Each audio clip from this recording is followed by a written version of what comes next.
Hello viewers, welcome back to my channel Home to Hotel Recipes.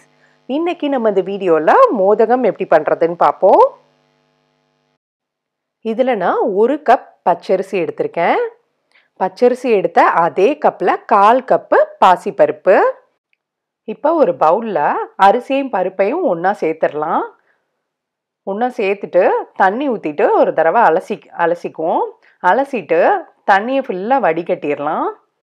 இப்போ தண்ணி வடிகட்டினதுக்கு அப்புறமா இந்த மாதிரி ஒரு காட்டன் கிளாத் எடுத்துக்கோங்க. இதில் அரிசியும் பருப்பையும் பரப்பி விட்டுருங்க. இது வந்து நல்லா ட்ரை ஆகணும். ட்ரை ஆனதுக்கு அப்புறமா நம்ம மிக்சியில் போட போகிறோம். இது அரிசியும் பருப்பும் சுத்தப்படுத்துறதுக்காக தான் இந்த மாதிரி கழுவிட்டு இந்த மாதிரி மிக்சி ஜாரில் ட்ரையாக போட்டுக்கிறோம். உங்களுக்கு டைம் இல்லை அப்படின்னா டைரெக்டாக அரிசியையும் பருப்பையும் மிக்சியில் போட்டுக்கோங்க. இதை ரவை பதத்துக்கு அரைச்சிக்க போகிறோம். அப்போ தான் நமக்கு மோதகம் நல்லா சாஃப்டாக வரும். இப்போ நம்ம அரைச்சதுக்கு அப்புறமா அடுப்பில் ஒரு நான்ஸ்டிக் பேன் எடுத்துக்கோங்க. அப்போ தான் நமக்கு ஒட்டாமல் வரும். இதை ஒரு 2 நிமிஷம் லோ ஃப்ளேமில் வறுத்துக்குவோம். ட்ரை ரோஸ்ட் பண்ணணும்.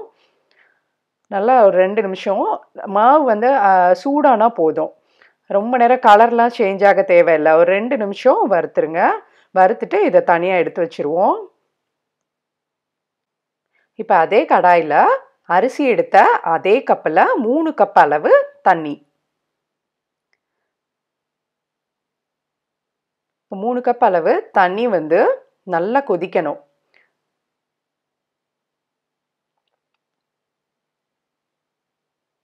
தண்ணி நல்லா கொதிச்சதுக்கு அப்புறமா நம்ம அரைச்சி வச்ச மாவை சேர்த்துக்கலாம். இதை நல்லா கொஞ்சம் கொஞ்சமாக போட்டுட்டு கிளறி விடுங்க. ரவை பதத்தில் இருக்கனால நமக்கு ஒரு 3 நிமிஷத்தில் சீக்கிரமே வெந்துடும் அரிசியும் பருப்பும். நம்ம ஏற்கனவே ட்ரை ரோஸ்ட் வேறு பண்ணியிருக்கோம். அதனால் 3 நிமிஷத்தில் நமக்கு இந்த மாதிரி வெந்துடும். நல்லா தண்ணி ஃபுல்லாக இந்த மாதிரி வற்றணும். இந்த மாதிரி வற்றினதுக்கு அப்புறமா வெல்லம் அரிசி எடுத்த அதே கப்பில் 1 கப் அளவு வெல்லம். 1 கப் அளவு வெல்லத்தை ஆட் பண்ணிக்குவோம். வெல்லத்தை ஆட் பண்ணிவிட்டு அதை மிக்ஸ் பண்ணி விடலாம். வெல்லம் நல்லா கரையட்டும். அடுப்பை குறைச்சே வச்சுக்கோங்க. வெல்லம் ஃபுல்லாக கரைஞ்சிருச்சு பாருங்கள். இந்த மாதிரி கரைஞ்சதுக்கு அப்புறமா ஏலக்காய் தூள் 1/4 டீஸ்பூன், நெய் 1 டேபிள் ஸ்பூன் ஊற்றிக்குவோம். இப்போ ஊற்றிட்டு இதை நல்லா மிக்ஸ் பண்ணி விட்டுறலாம். இப்போ கொஞ்ச நேரம் மிக்ஸ் பண்ணிகிட்டே இருந்தோம் அப்படின்னா நமக்கு இந்த பதத்துக்கு வரும்.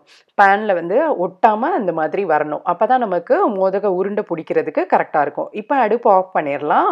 இப்போ மாவு கை சூடு தாங்குகிற அளவுக்கு ஹீட் இருக்குது. இந்த ஸ்டேஜில் நம்ம பக்கத்தில் ஒரு கிண்ணத்தில் நெய் வச்சுக்கோங்க. அந்த மாதிரி நெய் நம்ம விரலில் தொட்டுட்டு மாவு எடுக்கலாம். இது எடுக்கிறதுனால நமக்கு அடுத்து ஸ்டீமில் வைக்க போகிறோம். அப்போ நமக்கு ரொம்ப ட்ரை ஆகாமல் இருக்கும் மோதகம். அதுக்காக தான் நெய் தொட்டு தொட்டு இந்த மாதிரி உருண்டை பிடிக்கிறோம். நல்லா இந்த மாதிரி ரவுண்டாக உருண்டை பிடிச்சிக்கோங்க. அவ்வளோதான். இப்போ அடுத்த உருண்டை பிடிக்கிறதுக்கு முன்னாடி விரலை கொஞ்சம் நெய்யில் தொட்டுக்கோங்க. திரும்ப இன்னொரு உருண்டை பிடிச்சிக்கிறேன். இதில் நீங்கள் ஏலக்காய் தூள் போடும்போது உங்களுக்கு தேங்காய் பிடிச்சா துருவின தேங்காய் கூட கொஞ்சமாக சேர்த்து நீங்கள் மிக்ஸ் பண்ணிக்கலாம். இப்போ நான் எல்லா உருண்டையும் பிடிச்சி வச்சிட்டேன். இப்போ அடுத்தது நம்ம ஸ்டீமில் வைப்போம். இட்லி பாத்திரத்தில் இட்லிக்கு தண்ணி ஊற்றி வைக்கிற மாதிரி தண்ணி கொதிக்க வச்சிட்டேன். தண்ணி கொதித்ததுக்கப்புறமா இந்த மாதிரி மேலே தட்டில் எல்லா உருண்டையும் பரப்பி வச்சிடலாம். ரொம்ப நிறைய உருண்டையை வைக்காதீங்க. ஃபுல்லாக ஸ்டீம் படணும் ஈவனாக. இப்போ ஒரு அடுப்பை மீடியம் ஃப்ளேமில் வச்சுட்டு 5 நிமிஷம் போதும். ஏற்கனவே நம்ம மாவு வெந்துருச்சு. ட்ரை ரோஸ்ட் வேறு பண்ணியிருக்கோம். அதனால ரொம்ப சீக்கிரமே வெந்துடும். இப்போ 5 நிமிஷம் ஆயிடுச்சு. எடுத்து பார்ப்போம். 5 நிமிஷம் ஆயிடுச்சுனாலே கன்ஃபார்மாக வெந்துடும். உங்களுக்கு எந்த ஒரு டவுட்டுமே வேண்டாம். பாருங்கள், நல்லா சாஃப்டாக வந்திருக்கு. எல்லாரும் ட்ரை பண்ணி பாருங்கள். இந்த வீடியோ உங்களுக்கு பிடிச்சிருந்துச்சுன்னா லைக் கொடுங்க. நம்ம சேனலை மறக்காமல் சப்ஸ்கிரைப் பண்ணி வச்சுக்கோங்க. தேங்க்ஸ் ஃபார் வாட்சிங். பை.